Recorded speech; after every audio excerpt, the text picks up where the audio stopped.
Maya fought the urge to scratch at the quantum implant beneath her left collarbone as Chancellor Zyk'Naroth's eye stalks swiveled with undisguised derision. The implant itched like hell whenever she suppressed its capabilities, like a racehorse being forced to plod along at a gentle trot. "Tell me," Human, the Chancellor's translator device converted his clicks and whistles into something approximating Terran standard. "Is it true your species still requires sleep?" He emphasized the last word like it was some embarrassing bodily function. A ripple of what she assumed was laughter moved through the chamber. Maya recognized the sound now like bubbles popping in thick mud, or the noise a public restroom hand dryer makes when it's on its last legs. "Oh yes, Your Excellency," Maya nodded enthusiastically, widening her eyes to project naivete. "We require approximately 8 hours of unconsciousness per planetary rotation, or we begin to hallucinate and eventually die." This produced an even louder eruption of alien amusement. A gelatinous diplomat in the third row actually quivered so violently with mirth that small globules of its body mass separated and had to be reabsorbed. Fascinating, Zyk'Naroth's mandibles clicked rapidly. The xenobiologists had told her this was their equivalent of a condescending smirk. "And during this sleep your civilization simply pauses." Like we haven't had night shifts since the Industrial Revolution, Maya thought, but maintained her expression of earnest sincerity. "We take turns, Your Magnificence. Some humans sleep while others remain conscious to ensure continuity of our simple operations." A crystalline aristocrat near the front, Ambassador K.L. Veer from the Silicon Concordance, according to Maya's briefing materials, caught the Chancellor's attention with a series of high-pitched tones. "Ah, yes," Zyk'Naroth's translator crackled. "My esteemed colleague wishes to know if it's accurate that humans still utilize keyboards for data input." The word was delivered with the same tone one might use when discovering something unspeakable under a rock. Maya had to bite the inside of her cheek to maintain composure. The quantum neural interface currently dormant in her frontal lobe could process information at petabit speeds. Earth's quantum consensus networks had rendered physical interfaces obsolete decades ago. But orders were orders. Yes, indeed, she fumbled in her pocket and produced an antiquated smartphone museum piece technology that Earth's intelligence services had specially recreated for this mission. "See? We press these little buttons to make the letters appear." She demonstrated with exaggerated clumsiness, her fingers deliberately hitting multiple keys at once. The resulting gibberish on screen sent several council members into what she hoped was the alien equivalent of hysterics rather than respiratory distress. "Extraordinary," the Chancellor's voice dripped with patronizing amusement. "You've done remarkably well to achieve rudimentary spaceflight with such limitations." Maya bowed deeply, allowing a flush of embarrassment to color her cheeks. "We are honored by your generosity in even considering our petition, Your Excellency." What the Council couldn't see was the rage simmering behind her carefully constructed mask of humility. Earth's first deep space probes had detected the hegemony's expansion pattern centuries ago. The advisory delegation they were so graciously offering would arrive with resource extractors and population control protocols disguised as cultural exchange. But humans had learned from their own bloody history. Better to appear weak and gather intelligence than to reveal strength and provoke a preemptive strike. Maya had memorized Sun Tzu before she could appear weak when you are strong. As the Council's deliberations continued in a cacophony of clicks, whistles, and gurgling sounds, Maya kept her eyes downcast, the perfect picture of an intimidated primitive, while her implants silently mapped the chamber's security systems, recorded biological data on each Council species, and identified structural vulnerabilities in the massive space station that housed the Galactic Hegemony's seat of power. "Laugh while you can," she thought, maintaining her expression of awestruck gratitude. "History is written by the survivors. Look everyone. The Earth thing is attempting to use the molecular deconstructor." The high-pitched voice of Lady Zyre Vex, a six-limbed aristocrat whose skin shimmered with bioluminescent patterns, cut through the ambient hum of the Imperial ballroom. A circle of finely dressed aliens immediately formed around Maya, their compound eyes and sensory appendages all fixed on her with amused interest. Maya deliberately held the sleep device upside down, blinking at it with exaggerated confusion. The molecular deconstructor, essentially an advanced food processor, hummed dangerously in her hands. She'd disassembled and reassembled similar technology during basic training, but tonight she was playing the part of bewildered primitive. "Is this not a communication device?" she asked, pressing random spots on its surface. The gathered nobles trilled with laughter. A crystalline being whose translucent body refracted the ballroom lights into dazzling patterns leaned closer, faceted eyes glittering with condescension. "No, no, silly mammal. You speak into this end," it said, deliberately misdirecting her. If Maya had actually followed those instructions, the device would have liquefied her face. "Oh. Thank you for your guidance," Maya chirped, pretending to almost make the fatal mistake before being interrupted by an attendant. Her implants had already analyzed the deconstructor's energy signature, cataloging its resonance pattern for potential weapons applications. 37 ways to weaponize this harmless device flashed through her augmented cortex. This had been Maya's life for the past 3 months, the hegemony's favorite performing monkey. She'd become a fixture at imperial gatherings, where bored elites could marvel at the charming inadequacies of Earth's representative. Each day brought new opportunities for the aliens to underestimate humanity while inadvertently revealing critical intelligence. Commander Chen, a melodious voice chimed from behind her. Maya turned to find Princess Asalvareth, the Emperor's third favorite offspring, gliding toward her in a gravity-defying dress that seemed composed of living smoke. "You simply must try the neural stimulator. It's all the rage in the Cygnus sector." Maya allowed herself to be led to a corner where several aliens had attached filament-thin wires to their various nerve clusters. Their bodies pulsed with pleasure as the device stimulated whatever passed for their pleasure centers. "I'm honored, Your Highness," Maya bowed clumsily. "Though I fear my primitive nervous system may not be compatible." "Nonsense," the princess chittered. "It adapts to all sentient beings. Even humans." The slight pause conveyed volumes about humanity's standing in the galactic hierarchy. Maya reluctantly accepted the neural interface, pretending to fumble with its application.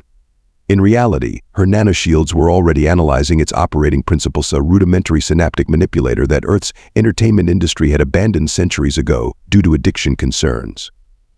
The device attempted to probe her neural pathways, only to be fed simulated data by her defensive subsystems. "Oh my," Maya gasped theatrically, eyes widening. It's magnificent." She swayed slightly, as if overwhelmed by alien pleasure technology far beyond human understanding. The princess preened with satisfaction. "You see, even primitive species can appreciate true advancement." Behind her, several courtiers exchanged knowing looks at the human's predictable reaction. Throughout the evening, Maya allowed herself to be guided from one marvel to another.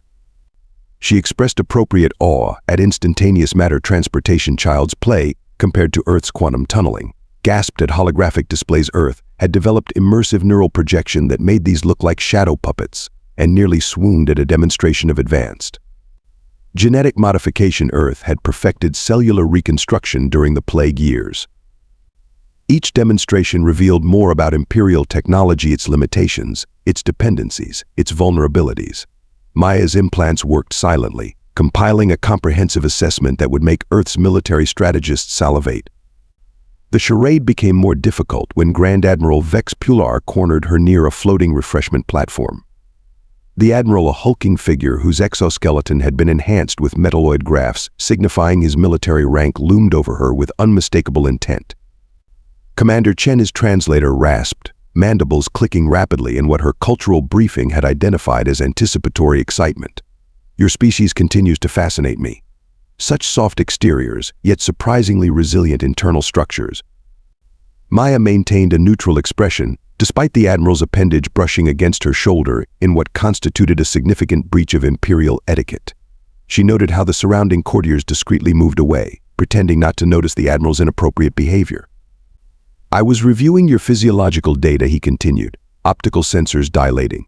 "For a species without exoskeletal protection, you possess remarkable flexibility." "Thank you, Admiral," Maya replied, injecting her voice with naive gratitude. "Humans are quite adaptable."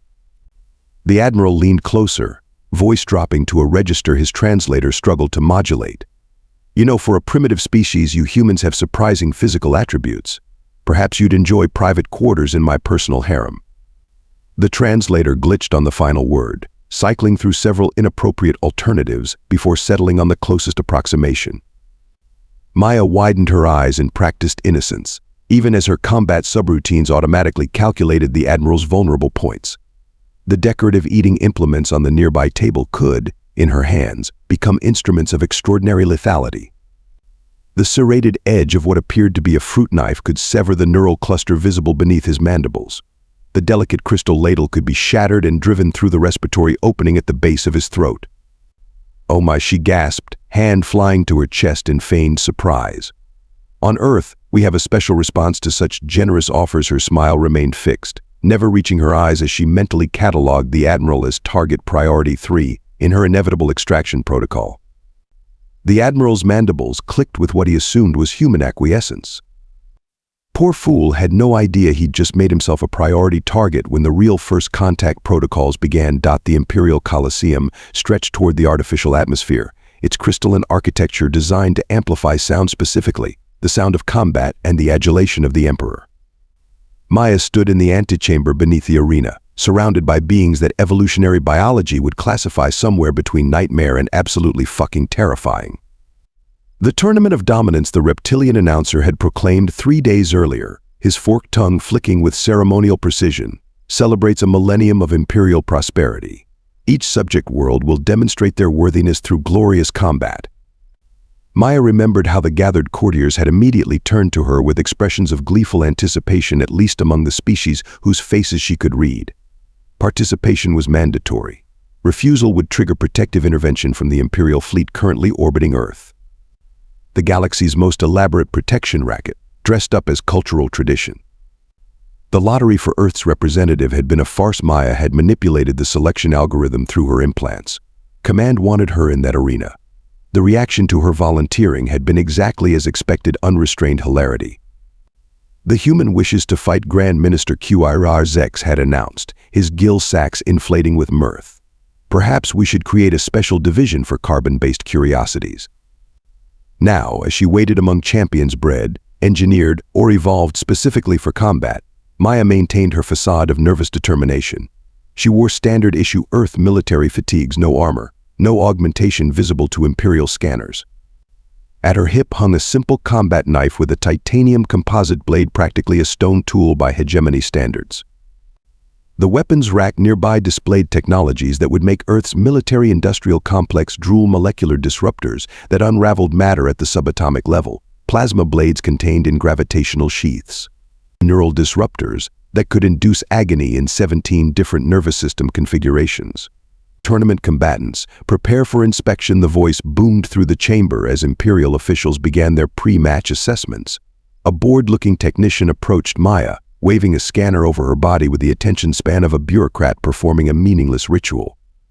Weapons, the technician clicked, not bothering to look at her. Maya unsheathed her knife, presenting it handle first with exaggerated formality. The technician's eye stalk swiveled toward the blade, then back to his scanning device, then back to the knife. A sound emerged from his spiracles that Maya's translator didn't bother to convert. Universal disbelief needed no translation. This is your weapon, he finally managed.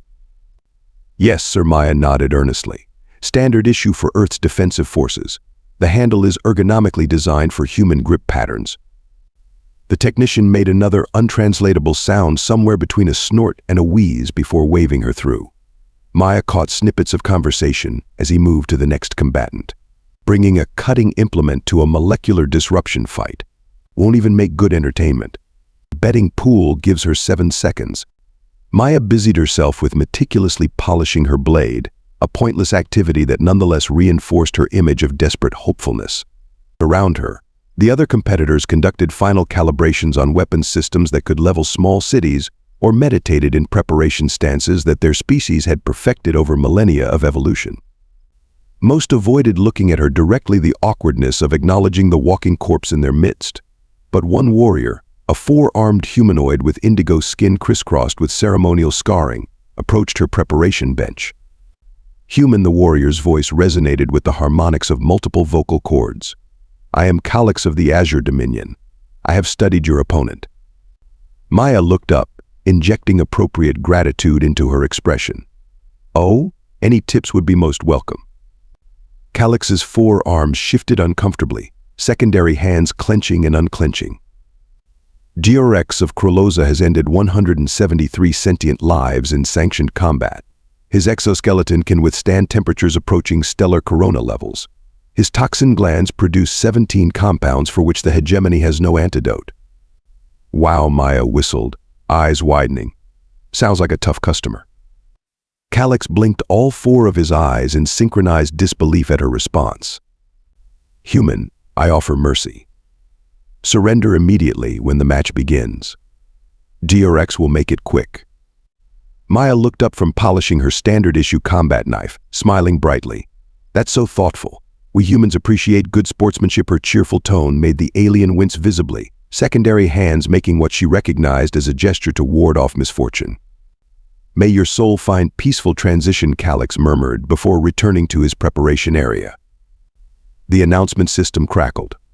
Next match, Georex of Kroloza versus Maya Chen of Earth. The floor beneath Maya began to rise, lifting her into the blinding lights of the arena. The roar of the crowd, a cacophony of hoots, clicks, subsonic rumbles, and electromagnetic pulses from species that communicated via radio waves washed over her. The odds displayed on the massive holographic scoreboard made her smile 10,000 to 1 against human survival beyond the first minute. Across the arena floor, another platform rose.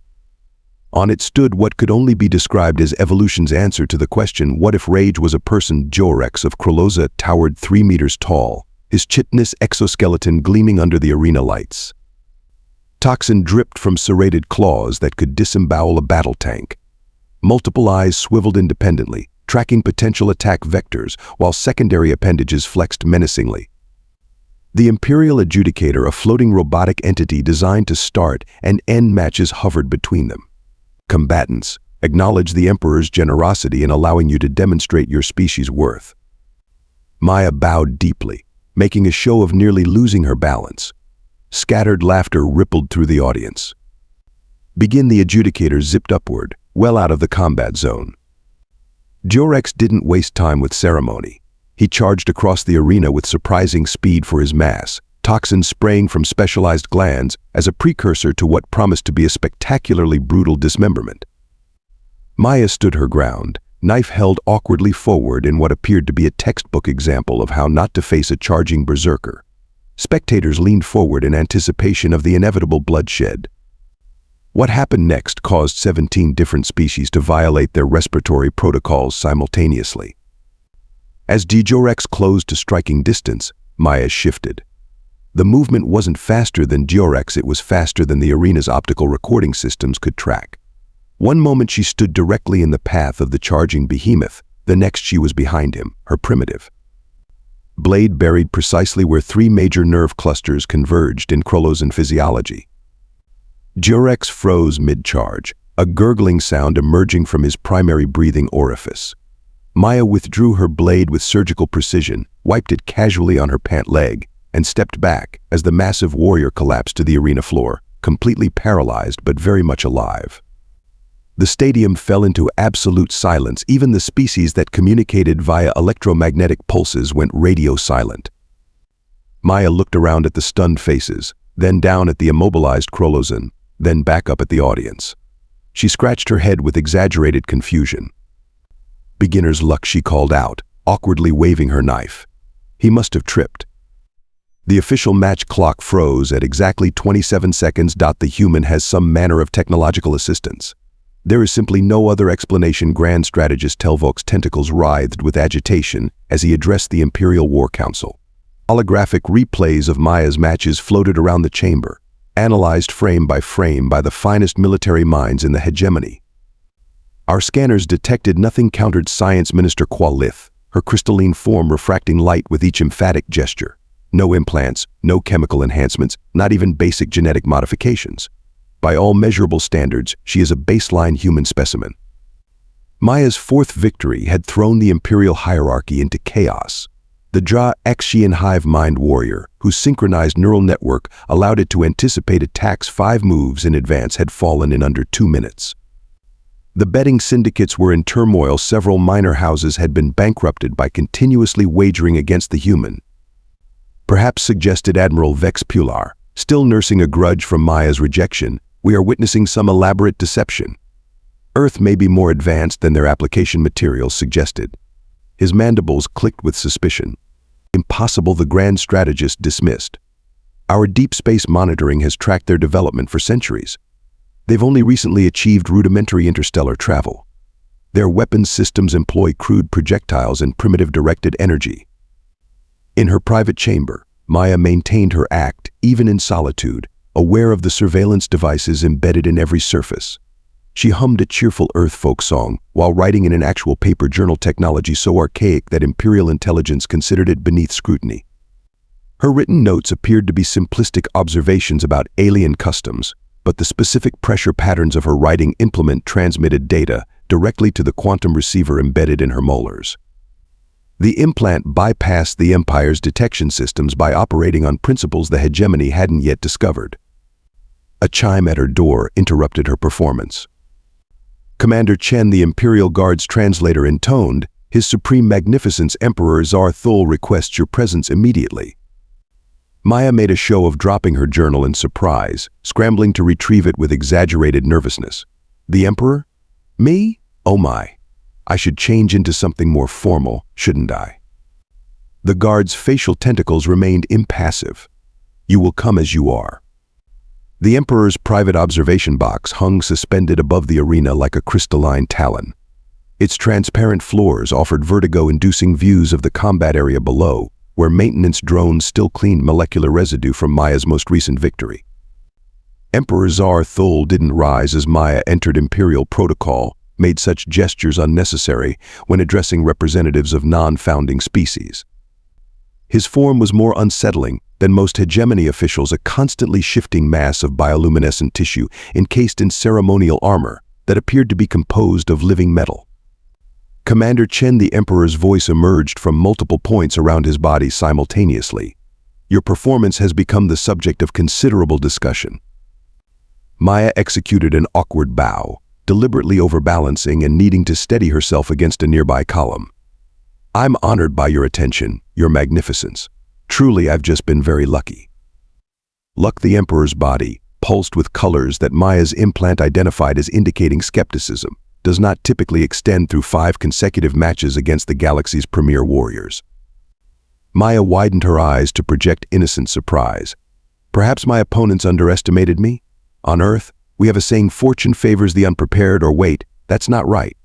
Fortune favors the bold? Sorry, idioms get confusing in translation." The Emperor's body rippled in what might have been amusement. "You intrigue me, human. Your species presents as harmless herbivores, yet you fight with the precision of an evolved predator." Maya maintained her expression of flattered confusion. "Oh, we're actually omnivores, Your Magnificence. And back home, I'm just a simple soldier. Nothing special." The Emperor's translator must have been malfunctioning, because his response came through his laughter. "Perhaps we've underestimated Earth. No matter. After your inevitable defeat, we'll conduct a more thorough assessment of your world's capabilities." The threat hung in the air between them. Maya's expression didn't change, but something cold crystallized in her chest. The subtle shift in the Emperor's bioluminescent patterns confirmed what Earth intelligence had suspected: the final rounds wouldn't be exhibition matches after all, they were reconnaissance for invasion. "I'm sure my planet would welcome any cultural exchange the Empire wishes to establish," Maya responded, carefully measuring the tremor she injected into her voice. Indeed, the Emperor's form contracted slightly. "You face the Qilari hive mind tomorrow. Their collective combat intelligence has remained undefeated for 7 tournament cycles." Maya nodded, allowing apprehension to show on her face. "I've heard they're quite formidable. I'll do my best to represent Earth with dignity, even in defeat." "See that you do." The Emperor's dismissal was clear, but as Maya turned to leave, he added, "Your species is young, Commander. Young species often develop unusual adaptations before finding their proper place in the galactic order." The implied threat couldn't have been clearer had he outlined invasion plans on a star chart. Back in her quarters, Maya initiated her evening routine under surveillance stretching exercises, a simple meal, meditation practices that Imperial xenopsychologists had classified as primitive spiritual rituals rather than the advanced neural calibration techniques they actually were. At precisely midnight, station time, the surveillance system experienced a 3-minute disruption, a routine maintenance cycle that Maya's implants had been programming for weeks through subtle electromagnetic pulses. In those 3 minutes, she received Earth Command's encrypted transmission through a channel that existed in a quantum state the Empire's technology couldn't detect. Eyes only Commander Chen stop.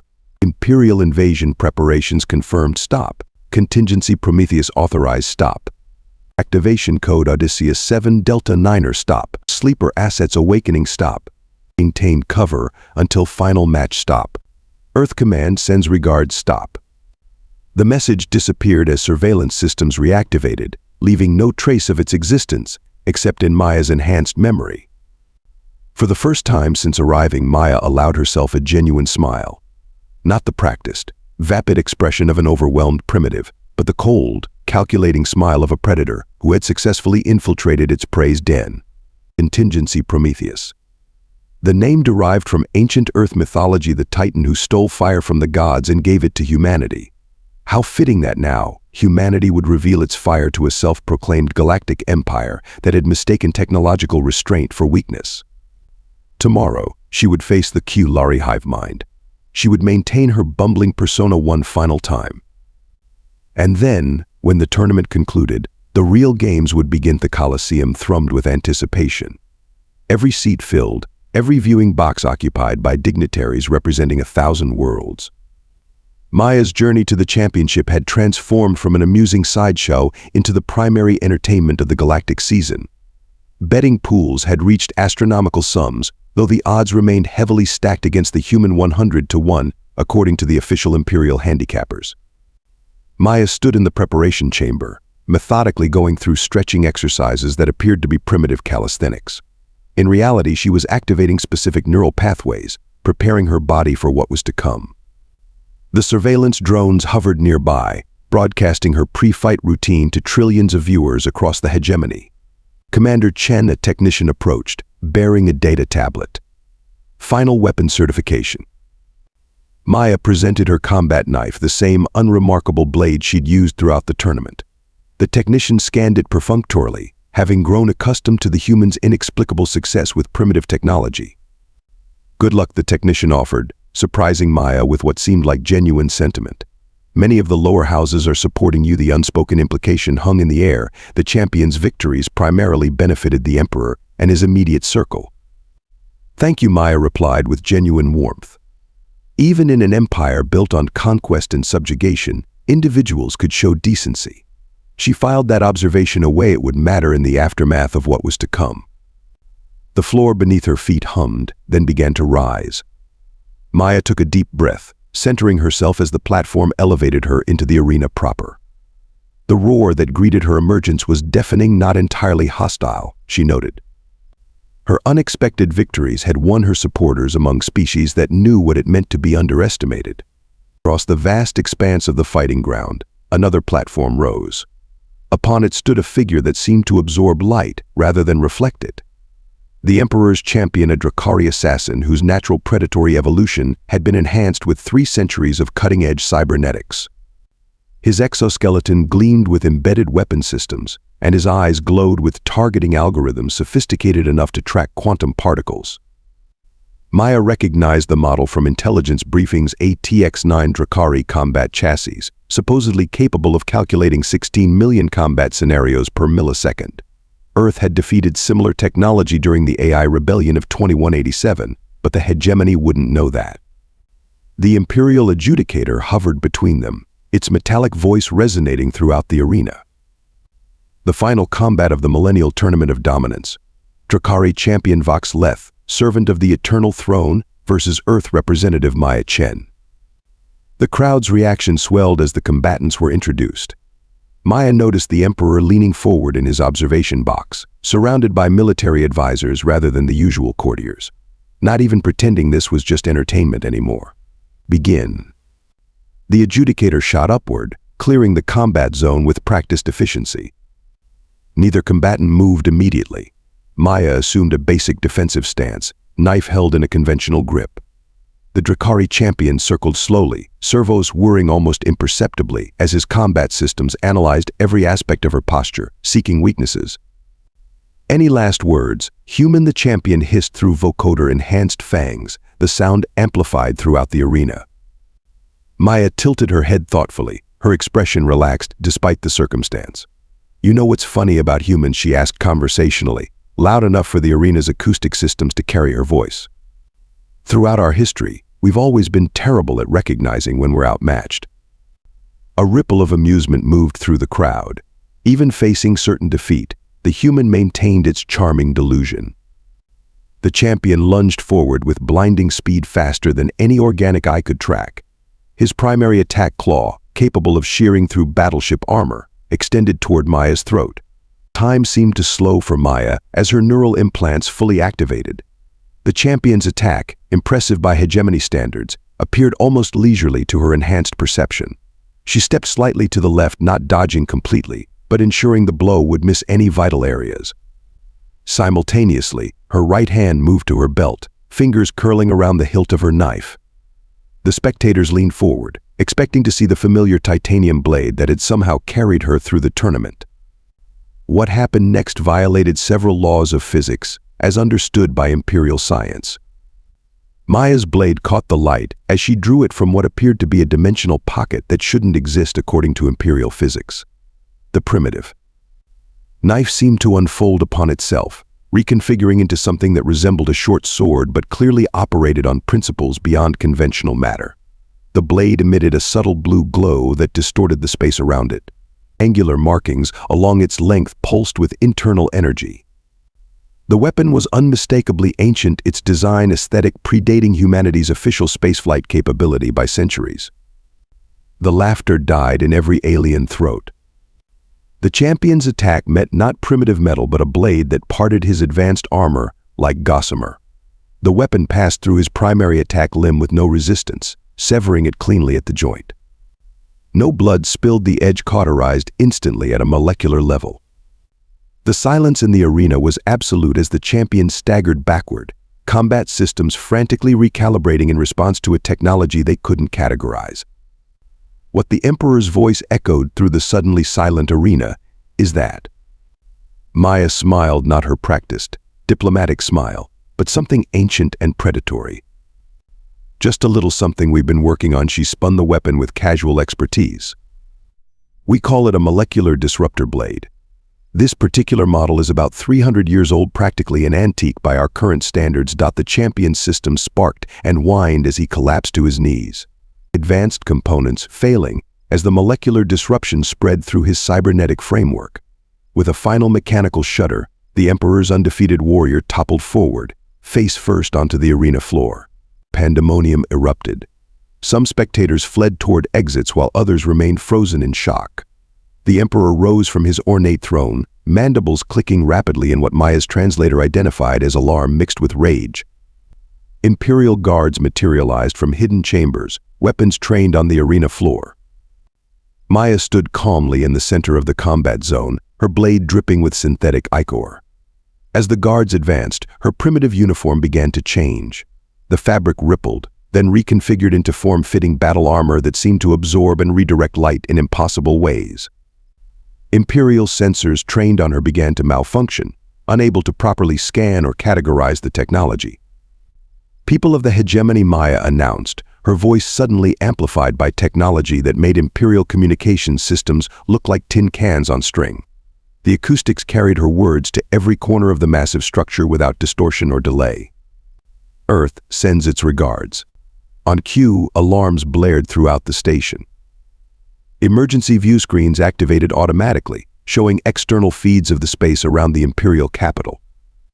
Where moments before there had been only routine traffic and defense platforms, dozens of sleek vessels now appeared, materializing from what had seemed to be empty space. Humanity's non-existent stealth fleet had decloaked in perfect formation, weapons ports open but not yet firing. Simultaneously, every communication device, neural implant, and information terminal throughout the hegemony from the central worlds to the furthest colonies broadcast the same message. "Attention all Imperial forces. This is Terran Defense Fleet Command. Stand down immediately. Your defense systems have been compromised. Your weapons platforms are under our control. This is not a negotiation." The quantum entanglement network that the Empire relied upon for instantaneous communication across vast distances, technology they believed unique to their civilization, now spoke with a unified human voice. The implications were staggering. "What is the meaning of this?" The Emperor's amplified voice cut through the chaos. "Explain yourself, human." Maya deactivated her blade with a casual gesture, the weapon folding back into its unassuming form. She approached the Emperor's box, Imperial guards reluctantly giving way as their weapon systems inexplicably powered down upon targeting her. "It's quite simple, Your Magnificence," Maya replied, her diplomatic tone returned but now underlaid with steel. "We've been watching the hegemony for centuries.